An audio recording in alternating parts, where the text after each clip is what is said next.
fondamentale bi xamante ni moo nekk ci la constitution xam moo ëmb sarti réew yëpp tënk ko dañu nul n'est censé ignorer ñu ñëpp dañoo war a xam yoon dañ ko war a xam dañ ko war a xàmme amul jàng na amul jànguma ñëpp a war a xam yoon loolu la ñuy wax et nul n'est au-dessus de la loi amul kenn ku ne man toll naa ci benn niveau boo xam ne yoon waratul dal sama kaw je pense que loolu suñ ko nangoo duñu fi nekk di ku ñuy joxañ baaram wala ku ñuy dóot baaram sur les faits nag wala comportement politique yi xamante ni moom la nag moom la ñu am sànq Barthélémy Diaz ñoom suñu taxawee tey ñu ne Barthélémy Diaz suñu yéene ñun moo doon depuis le début ñu déggite ko ci mairie bu Ndakaaru ku noonu sa départ ba du ñu def effort pour Barthélémy Diaz nekk maire bu Dakar si Barth tey nekk na dégg na monsieur le maire de Dakar na ko gërëmee Pastef les patriotes avec son leader le président Ousmane Sonko parce que yéen ñëpp xam ngeen ne ñu ñëpp Sénégal lañ nekk démb yéen a ngi fi woon tey maa ngi fi woon démb bi ñuy dem ci élection locale yi en 2022 le choix du parti du mouvement Taxawu n'était pas Barthélémy Diaz c'était Soham Wardini. À rappeler aussi que Barthélémy Diaz il a été élu sous la bannière de Yewwi Askan Wi. waaw maa ngi ñëw dama ne à l'époque non dama ne Yewwi Askan Wi la locomotive de Yewwi Askan Wi yéen ñëpp déglu woon ngeen discours président Ousmane Sonko dafa waxoon ne quel que soit Alpha ñun suñu candidat ci mairie bu Ndakaaru Barthélémy Toye Diaz la tudd à l'époque Khalifa Sall était son mentor dafa waxoon ne dafay proposer Soham Wardini on s'est battu pour Barth ñëw nekk maire bu Ndakaaru mais nag gis nga nit dañu ne en wolof on dit très souvent ku fàtte waaw non de toute façon dama ne dans Yewwi Askan Wi suñu position dama ne su ma waxee Pastef la position de Pastef la position de su may wax Pastef lay wax parce que suñu position si lay wax Pastef pouvait dire non Pastef pouvait avoir un candidat à l'époque parce que nag boobu tamit est-ce que tu veux dire que Pastef moom moo yore woon kàddu gi lu mu waxoon rek moom mooy am non yorul kàddu gi nag mais nag Pastef moo nekkoon la locomotive Pastef moo nekkoon comment dirais-je le parti politique bi nga xamante ni dans le Yewwi Askan Wi était incontournable li mu doon peser moo tax preuve aujourd'hui leer na loolu bi mu amee ñu taxaw peser suñu poids ci balance bi def tout pour que Barthélémy Diaz nekk maire bu Ndakaaru mu dem foofu nekk maire bu Ndakaaru après di def ay jeux xëy la ko faloon mu taxaw ne moom Ndakaaru liquide bañ a dégg xam man baat yooyu méttiwul ci man parce que tey da nga dégg ñu ne ko wax loolu mais Barth toujours dafa doon réclamé mooy borom Ndakaaru lañ ko ooyee sax borom Ndakaaru te loolu sax loolu non si te loolu je pense que méttiwul quoi ay borom Ndakaaru ay borom réew mi borom kër gi sax yow sa kër dafa dañ naa yaay borom kër gi en réalité est-ce que yaa moom kër gi loolu amul loolu dara méttiwul si quoi man loolu ma suma métti mais nag comme waxoon na ne mooy borom Ndakaaru li lay wax nekkul borom Ndakaaru bi ñu demee moom si élection bi ñu defee ñu def Abbas mu nekk adjoint bu Barth quelque temps après man d'accord naa ñu indi loi ne bu kii nekkee góor le maire le premier adjoint la première adjointe dafa war a nekk jigéen loi paritaire c'est la loi paritaire ñu dindi Abbas mën nañ ko sax bañ a teg tout au début en réalité mais dañoo defoon jàllale woon neen Abbas mu nekk adjoint bi ñu saisiré encore loi moo waxaan ne warul nekk loolu ñu andi Ngone Mbengue élégance politique mënoon na tey andi c'est pas vous qui avez saisi la loi mais c'est le préfet non waxuma man dama ne wax ba tey waxuma na ñun parce que ñun mënuñoon saisir parce que ñun suñu ku fa nekkoon adjoint c'est Abbas Fall il est de Pastef parce que mairie dama ne lu mënta xew on a utilisé la loi on a utilisé les textes d'ailleurs si loolu noonu sax Barth dafa dugaloon décision bu préfet boobu noonu si tiroir yi respecté wu ko woon mais finalement bi ñu demee nag ba ay yàqu-yàqu amam digganteem ak Pastef si lañ koy doog a dindi dama ne waaw wala déet en tout cas lu mënul xew tax mënuñ ko woon a jàmm te ñun nekku ci woon di critiquer jàpp ne na li préfet bi proposé woon moom moo conforme avec la loi paritaire ñu nanguñu andi Ngone Mbengue dama ne foofu na élégance politique mënoon na sax comme on a éliminé un élément de Pastef bi nga xamante dafa nekkatoon maanaam spectateur ci mbir mi ñu dem jëli une dame de Pastef andi ko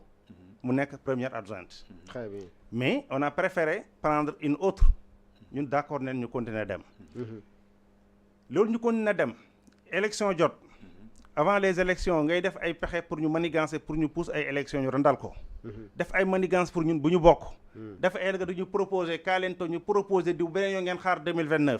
ñu jàppoon na ñii nag da ngay ànd ak ñoom ba jox leen benn mbir ñu utiliser ko li ñoo affaire Machiavel yooyu noonu ñun gëmuñu politique boobu parce que suñu référence ci politique wax nañ ko waxaat nañ ko kenn la mooy Yonent Yàlla sallallahu alayhi wa sallam loolu suñu leader wax merci léegi nag bu ñu waxee fee les politiques là n'ont pas d'amis ils ne servent que leurs intérêts ñoom utiliser ay intérêts pour ñu dañuy ligoter ñun ñu xam ko taxaw da leen di xaar le moment venu yàlla dogal na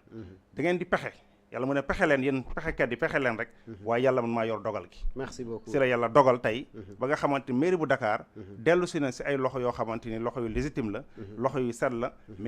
mais via une voie tellement légale bi nga xamante ni vraiment suñu loi si réew moo ko permettre tey Abass Fall mooy uyoo tey borom Dakaru comme neex Abass mooy borom Dakaru comme naqari Abass mooy borom Dakaru te inchallah nous allons continuer vraiment de réclamer d'être vraiment borom Dakaru. merci beaucoup allez-y Moustapha par rapport ak bu ko defee daal loolu daal li ma ci wax du ma ci épanché wu muy tirer en longueur ñun dañoo gëm ni yàlla mooy fal buur képp fu waay toog yàlla moo la fa teg pexe nag doomu aadama dafa bari pexe te man li may wax xam naa ko te nee naa la gars yi yàgg nañu ko wàcc am na benn événement boo amoon fii Grand Théâtre waa Pastef woo ko muy journée des martyrs bés boobu Abass ba muy jël kàddu ba mu jugee gars yi dañ ni koy doon yooxoo borom Dakar loolu vidéo yi mi ngi ci internet soo bëggee après c'est lui notre responsable à Dakar mën naa la ko wan Abass c'est le responsable de Pastef département Dakar xam kon moo tax mooy borom Dakar waaw xaaral rek parce que Pastef fay borom Dakar ñoo fa ëpp doole di Pastef mooy non boobu de dafa naa bul jaxase affaire yi dafa naa rek on va y aller étape par étape xam nga kooku nga koy wax borom Dakaru ñëpp tout le monde voyait la chose venir koo xam ni li ma la ni ma ëpp na 1 an moo tax ma ne la les choses bañ ko déggee déggaat ko ñun du ñu ay dof suñu xel yi dañ koy jëfandikoo xam nañ ni nii kat seen pexe bu sottee mooy teg fi Abass xam nañ tamit li loi wax dénonciation Bayna Gueye boobu li ko waral loolu moom bu ñu war a interroger wu c'est-à-dire que loolu mooy subterfuge yi pexe yi nga xam ni c'est-à-dire que ñun fa la commencé objectif bii bëgg nañ ko bëgg nañu yegg si Ndakaaru parce que c'est légitime man neew ma war leen ko def de c'est de la politique vous faites de la politique c'est ça bu ñu naxante c'est de la politique que ça soit Barthélémy Diaz Khalifa Sall ñoom ñëpp c'est des politiciens sànq yaa ngi may wax ni ma nee naa liggéeykat la mais ànduma ak moom je vais éclaircir ce point là dama ni su ma la nee ànduma ak moom maam bokkuma ak moom parti c'est très clair man parti Jiital Wareef laa bokk je n'ai jamais fait de la politique j'ai accompagné plusieurs politiques dans le cadre donc de mon exercice professionnel strictement donc maa ngi door a dugg ci politique ci parti bi ñuy wax Jiital Wareef avec le président Alhassane Niang muy un spécialiste en gouvernance publique et réforme institutionnelle et démocratique di kilifa am ci expérience su plus de 18 ans ci àdduna bi yëpp defar ay réew de A à Z ay réew plus de 130 pays ci àdduna bi man kooku laa àndal te kooku moo ma convaincre moo ma dugal ci politique parce que politique politicienne intéressé wu ma populisme intéressé wu ma donte pexe yëpp ñun dañ koy lire quand même jàng nañu droit xam nañu pexe yi def nañu communication def nañu jàng nañu li ñu war a jàng xam nañu li xew on est quand même des acteurs xam nañu ni nit ñi ay ci ay pexe rek la ñuy yëngatu lii tax keroog bañ koy woowee borom Ndakaaru ak yenn yoo xamante ne sax du ma ko fi wax pour ne pas faire de la publicité parce que je suis pas dans ce camp là je vais pas éclaircir certains trucs lii ay pexe la lu gars yi yàggoon lal léegi nag fa ñuy jaar ba yegsi ci pexe bi moom la fàtte wax ma wax ko ni ko kii nga xamante ne mooy Bayna Gueye muy ak mi nga xam ni moom moo def une saisine au niveau de la préfecture kooku am na lu ko motiver yooyu yëpp mooy pexe yi waaye liñ ci wax daal mooy Ndakaaru daal liñ ci xaar mooy ay résultats il faut qu'on arrête ce populisme là gis nga keroog bés ba mu koy installé truc ci mairie de Dakar bi gis naa gars yi bare fax c'est-à-dire que demagul fenn ñu politiser ko déjà te demaguñu fenn alors que li ñu war a concentrer wu mooy les objectifs les questions de l'heure les urgences concernant Dakar et par dëkk bi yëpp par ricochet on parle de Dakar mais urgence